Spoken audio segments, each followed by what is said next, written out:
नमस्कार दोस्तों, मैं राजेश दुधानी एडवोकेट आज आपके साथ डिस्कस करने जा रहा हूँ 138 NI केसेस के बारे में। दोस्तों 138 NI केसेस होते क्या हैं? 138 NI केसेस जो हैं वो चेक बाउंस के केसेस माने जाते हैं, निगोशिएबल इंस्ट्रूमेंट एक्ट के तहत आते हैं। चेक बाउंस के केस में दोस्तों सबसे पहले आपको इस बात का ध्यान रखना ज़रूरी है कि चेक जो है वो 3 महीने की लिमिटेशन रखता है, यानी जो भी डेट चेक के ऊपर डली हुई है उसके 3 महीने के अंदर आपको वो चेक बैंक में प्रोड्यूस करना ज़रूरी है। और वो चेक जब आप बैंक में प्रोड्यूस करते हैं तो उस चेक के प्रोड्यूस होने के बाद अगर वो डिसऑनर हो जाता है तो आप बैंक से रिटर्निंग मेमो ज़रूर लें, और रिटर्निंग मेमो के ऊपर में कोर्ट जो बैंक है उसकी मोहर होनी ज़रूरी है। आपके पास में जब रिटर्निंग मेमो आ जाता है तो उस रिटर्निंग मेमो के आने के बाद आपके पास में 30 दिन का समय होता है सामने वाली पार्टी को नोटिस देने के लिए। अगर आपने रिटर्निंग मेमो के 30 दिन के अंदर सामने वाली पार्टी को नोटिस नहीं दिया तो फिर आप जो है चेक बाउंस का केस फाइल नहीं कर सकेंगे। ये एक पूरी तरह से मानी हुई बात है, इसमें किसी भी तरह की कोई गुंजाइश नहीं है। इसके ऊपर में कोई ऐसा जजमेंट नहीं है कि आप 30 दिन के भीतर अगर नोटिस नहीं देते हैं और उसके बाद नोटिस देते हैं तो वो केस आपका एडमिट हो जाएगा। ऐसा नहीं हो सकता।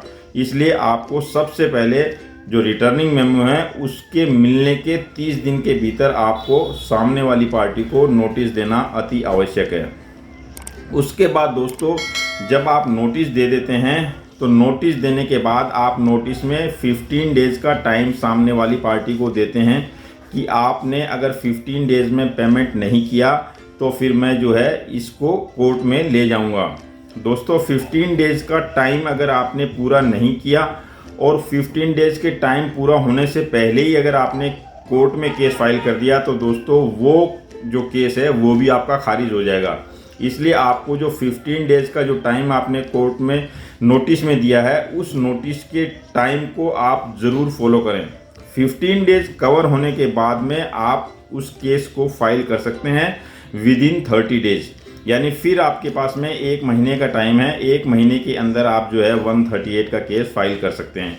तो दोस्तों ये जो चीज़ें हैं ये टेक्निकल चीज़ें हैं जो आम आदमी नहीं समझता और वो चेक के केस को बहुत लाइटली लेता है और उस कंडीशन में बाद में पता चलता है कि वो केस नहीं फाइल कर पा रहा है। तो दोस्तों उस कंडीशन में आपके पास में एक रेमेडी बचती है, वो है सिविल केस की। आप उस चेक के बेस के ऊपर में सिविल केस फाइल कर सकते हैं, लेकिन वहाँ पे आपको जो चेक का अमाउंट है उस चेक के अमाउंट के ऊपर में आपको कोर्ट फी देनी पड़ेगी और वो लगभग अमाउंट का 1% होती है। तो वहाँ पे आपको कोर्ट फी देने के बाद में सिविल केस फाइल करना पड़ेगा, लेकिन 138 में आप जो है कोर्ट फी नहीं देनी पड़ेगी आपको, और आप सिंपली 138 में चेक बाउंस का केस फाइल कर सकते हैं। तो दोस्तों ये चेक बाउंस के केस के बारे में एक छोटी सी जानकारी, अगर आपको अच्छी लगी हो तो इस वीडियो को लाइक, शेयर और सब्सक्राइब ज़रूर करें। नमस्कार, धन्यवाद।